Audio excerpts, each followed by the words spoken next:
Pagkakaapod gid taw na mo diring dapita guys, dugay jud kay ming nairog hapit no usa ka oras ang traffic pud diri. Oy, unsaon fiesta man gud diri sa among lungsod.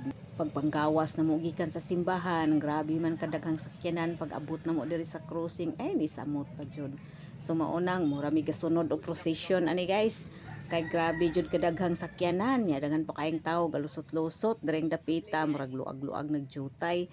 Pero sa unahan ani, uy naabi taw nay nagbangga maunang nasamot og ka traffic.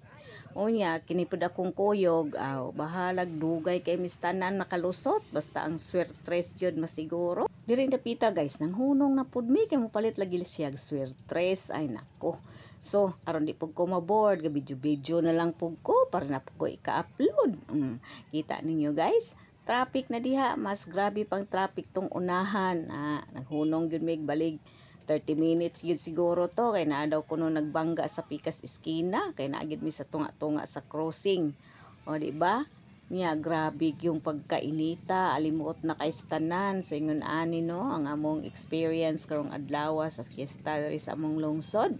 Kay what is nang lugsong ba yung tanang mga tao kay musimba or mamiesta. Nanawa diha guys, giduka na ko anang tungura kay alas 12 na pasado, hapit na alauna.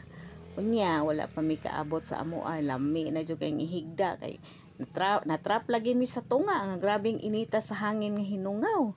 Hay, ang akong singot ana, nagtuo gyud, nagdagayday jud maayo magani kay nakadala kog paypay. Kung wala pa murag mubuto imong dughan. Oy, kita ninyo. Dugay-dugay sad baya mi anang na trap oy kana gani.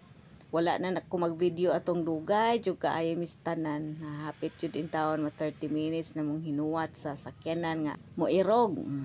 Mao na diha guys kung na-experience ang adlaw gikapoy ko glabad akong oy sa kainit baka sa panahon unya abog pagyod. Kapoy man sad gugayo maglibot-libot pa ta didto di ta mo uli dayon daghang kaayong baligya didto. Pero perti pong inita lagi kapoy man magtuyok-tuyok ta nya magbaklay sinakit gud maaya kong tiil ingon ko mauli na ta oy.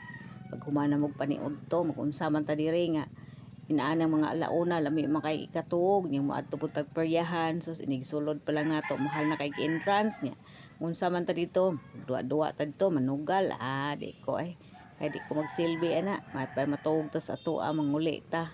So diri naghuwat pa ko diri guys kay dugay kay siya nilabang da sa kalsada guys dugay po kay ni uli sa kakapoy. So ingon ani among experience rong adlaw grabe gyud in taong pagkakapuya namo. Diha naas diha sa atbang sa loto nagkalingaw lang kog tan-aw ani ang mga sakyanan ring nga nangagi nga ako ana gaduka-duka na akong mata mao ako na lang gikalingaw og video. So thank you for watching, bye bye.